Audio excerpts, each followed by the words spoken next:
Video archive 46. LPSN long. Trade duration 1.5 trading days. Entry $1.40. Exit $1.82. Gain 30%. Stop loss set at 136. This is my trading chart. I'll share the screen with you. Gonna share this screen with you. All right, there is the screen. All right, you are looking at the trade right here. Boom. I had, we'll call it 4 entry signals that I was looking at. We're going to start on, I guess we'll start with the more macro perspective. As you can see, price has been in this upward sloping channel since we got this bottoming formation. Boom. And I entered at the center line. I was kind of just, I was looking back here like, okay, what happened the last time price broke through the center line and then came back and retested it? Oh, we got another impulse move up. So my idea was enter at the center line in and taking that into account with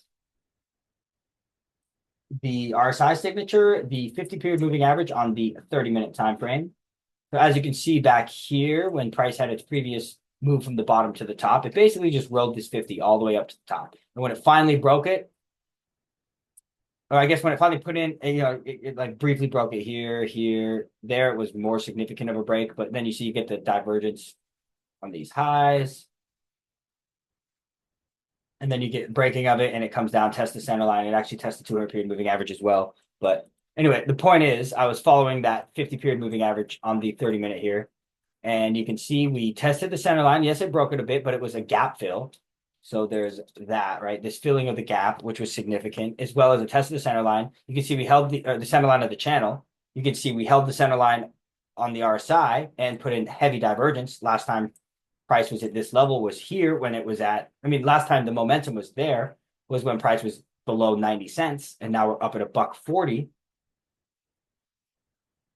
with the same momentum signature holding above the 50-period moving average. And boom. So as soon as we took back this center line, I knew, all right, good to go. I set my stop loss based on this previous low right here, this wick, which was 136, which as you can see worked out. The lowest we went was 137. Sometimes you get lucky. My exit on this. The exit was a bit more speculative.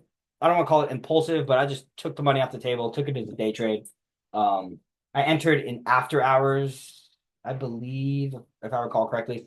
It's been a week since this trade, but so it was basically just I woke up in the morning and saw price had gone crazy relative to my entry. Now, the thing I'm kind of unsure and speculating on is forget this wick. If you go by this body close, you can see a slightly higher high here than here. And you have this, the potential divergence.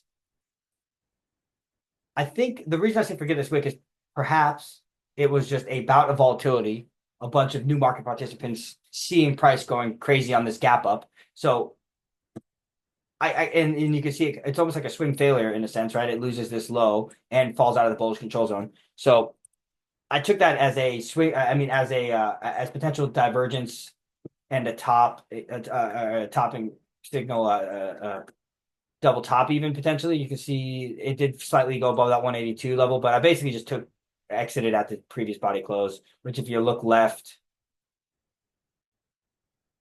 doesn't really have any recent significance. But actually, let's explore that real quick. 182 right here. Yeah, you can see right here it was significant, and then back here that was the high right there. But yeah, so it wasn't so much, the exit was a bit whimsical, but 30% in a day, I'm happy with it. And that is my trading chart.